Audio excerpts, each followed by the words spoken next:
देखिए इस क्वेश्चन में क्या है, the earth surface has a negative charge surface charge density of 10⁻⁹ coulomb metre inverse square. ठीक है।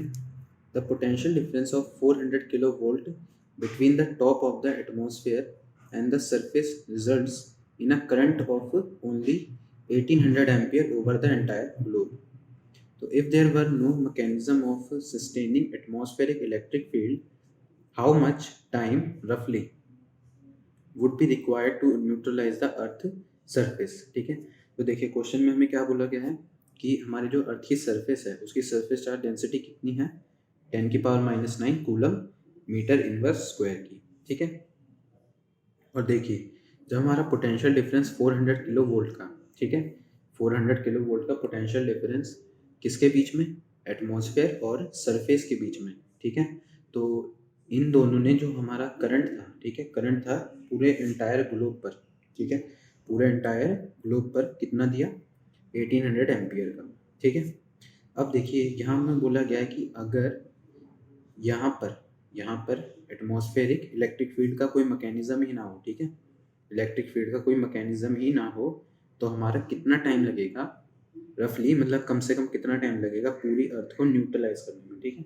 पूरी अर्थ को न्यूट्रलाइज करने में। तो देखिए जैसा कि हमें क्वेश्चन में क्या दिया गया है कि सरफेस चार्ज डेंसिटी कितनी है, 10⁻⁹ कूलम मीटर इनवर्स स्क्वायर की। ठीक है। तो हम यहाँ क्या कह सकते हैं कि जो हमें गिवन है, ठीक है, सरफेस चार्ज डेंसिटी जो हमें गिवन है, देखिए सरफेस चार्ज डेंसिटी कितनी दी गई है, 10⁻⁹ कूलम मीटर इनवर्स स्क्वायर की। ठीक है। और देखिए हमें क्या दिया गया है यहाँ पे, जो करंट आया, ठीक है, हमारे पास जो करंट की वैल्यू आई है। तो देखिए करंट, ठीक है, ओवर द एंटायर ग्लोब की बात की थी, तो ओवर द ग्लोब, तो पूरे ग्लोब पे कितना करंट है, 1800 एम्पियर का। ठीक है। 1800 एम्पियर का करंट है। अब देखिए जो रेडियस होता है, ठीक है, हमारे अर्थ का जो रेडियस है वो कितना है, तो रेडियस,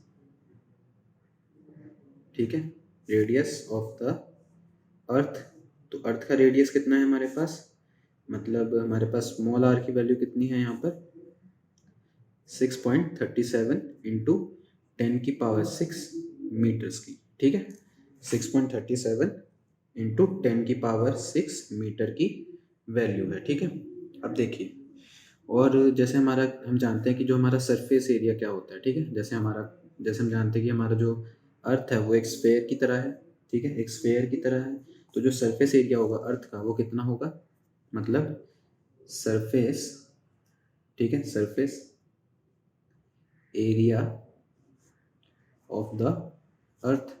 ठीक है। Surface area of the earth मतलब हम किसकी बात कर रहे हैं, ए की बात कर रहे हैं। ठीक है। ए की बात कर रहे हैं तो ए हमारा क्या होगा, 4πr का स्क्वायर। ठीक है।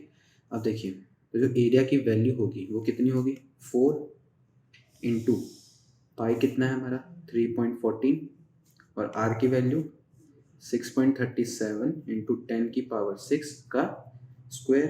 ठीक है। अब देखिए यहाँ जब हम इसको सॉल्व करेंगे तो हमारे पास जो एरिया की वैल्यू होगी वो कितनी आ जाएगी, ठीक है, वो कितनी आएगी हमारे पास 5.09 इंटू 10⁻14 मीटर का स्क्वायर। ठीक है। 10⁻14 मीटर का स्क्वायर आ जाएगी। ठीक है।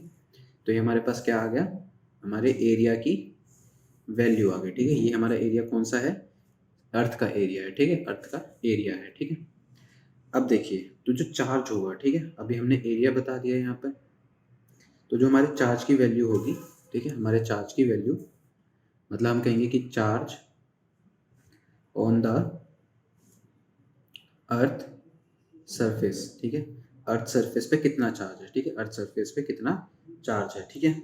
तो देखिए जैसे हम जानते हैं हमें सरफेस चार्ज डेंसिटी दी गई है, तो हम यहाँ क्या यूज़ करेंगे कि जो चार्ज होगा, ठीक है, जो चार्ज होगा वो किसके इक्वल होगा, किसके इक्वल होगा, सरफेस चार्ज डेंसिटी इनटू हमारे एरिया के प्रोडक्ट के। ठीक है। सरफेस चार्ज डेंसिटी और एरिया के जब हमारा प्रोडक्ट कर देंगे हम, तो हमें चार्ज की वैल्यू मिल जाएगी। ठीक है।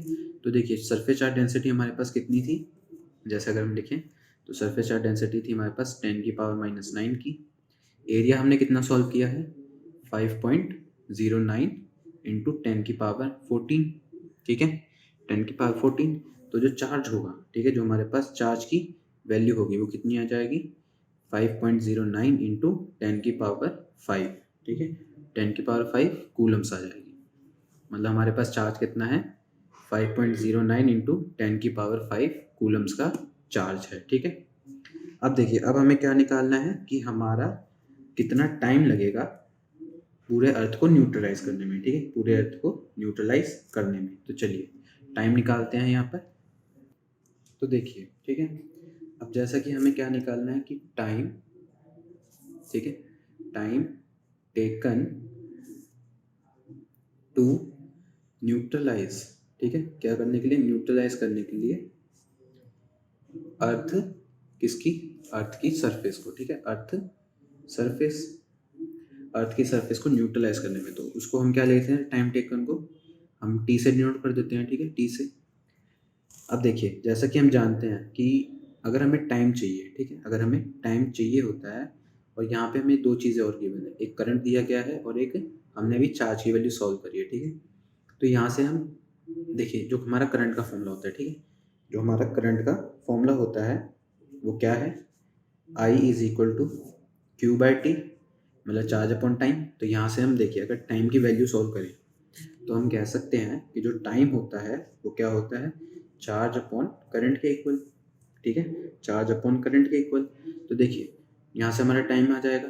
तो देखिए, अगर हम वैल्यूज को सॉल्व करते हैं तो टाइम क्या होगा, चार्ज की वैल्यू मतलब 5.09 इंटू 10⁵, और जो करंट होगा, करंट कितना है, 1800 एम्पियर का, ठीक है, 1800 एम्पियर का। तो अगर यहाँ हम सॉल्व करते हैं, ठीक है, इसकी वैल्यूज़ को सॉल्व करते हैं तो हमें क्या मिल जाएगा कि जो हमारा टाइम है वो कितना आ जाएगा हमारे पास,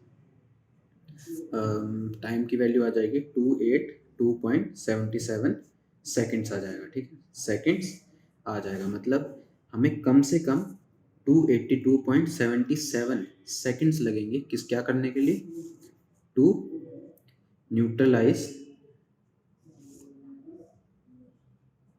the earth surface, to the earth surface को, ठीक है, न्यूट्रलाइज करने के लिए अर्थ की सरफेस को हमें कितना टाइम लग जाएगा, 282.77 सेकेंड्स का टाइम लग जाएगा, ठीक है। तो ये हमारा आंसर था।